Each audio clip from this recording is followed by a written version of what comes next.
Local activists are criticizing lawmakers who take money from police unions. KFBK's Amanda Carroll joins us with details. Okay, Amanda, so who is this group and why are they raising alarms about campaign finances now? Because lots of unions donate to lawmakers. Yes, well, they're called No Cop Money CA. Daniel McGreevy, he's the founder. He feels this is a conflict of interest. We think that if our legislator is going to be the ones who are writing the laws for how the police are going to be funded and how they're supposed to operate, they can't do that if they're still taking police union money, because then they're going to be beholden to police union interests. We want them to be beholden to our interests and our community's interests, and that's why we're asking them to take this pledge. Well, the pledge is to give back the money and refuse to accept any more. Okay, we'll get into this whole other discussion in a moment about, accepting money from a number of unions in just a second. But let's talk about this particular case, Amanda. How much money are we talking about? What lawmakers are involved? Well, right now, California lawmakers that are getting the most campaign contributions for police action committees are Democrats Jim Cooper from Elk Grove. Now, he is former law enforcement. That's $147,000. Kathleen Galgiani from Stockton, $158,000. And the one that gets the most is Lorena Gonzalez from San Diego with $174,000. I did reach out to all three of those lawmakers. I did not get a response from them. It was budget week.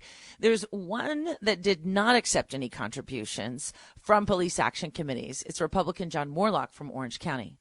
It is a major conflict of interest to take contributions from organizations that you will be voting on their memorandums of understanding, their bargaining unit agreements. So taking money from them does influence how you vote, and feel threatened that, if you don't vote the way we want you, Senator Moorlach, then we're not going to fund you in the future, or we're going to fund your opponent. I have just made it a policy to not take contributions from any employee bargaining unit or public employee union.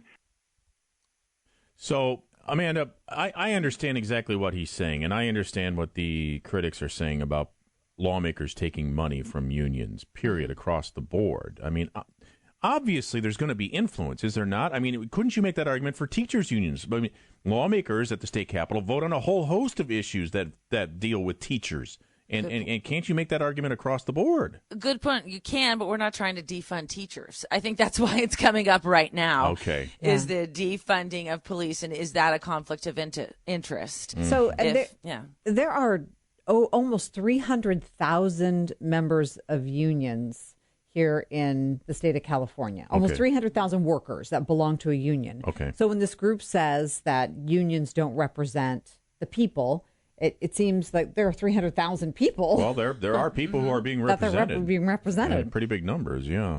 It's true. It's true. And you know what I found really interesting, Sam and Christina, about this organization, No Cop Money CA? They were inspired by another organization that's doing this in New York. That's why they started this. And it's an effort all carried by young people. Mm-hmm. McGreevy is a friend, and they're both 18 years old that they've started this in their second year of college. And the partner that's stirring up Twitter and getting the response of a bunch of lawmakers right now with all of their postings is going to be a senior in high school this year. Yeah, that sounds pretty consistent with the demographic we're seeing across the country. Right, mostly younger people speaking out. And, they want to see some changes. So maybe they're feeling like with this they can pressure the state to make some changes. Well, right. But again, on the flip side of that story is we start reducing the number of police officers on our streets in this country. You better be really careful if you want to go down that one. Mm-hmm. You want to go down that path. All right. Thank you so much, Amanda. I appreciate it. Want to go down that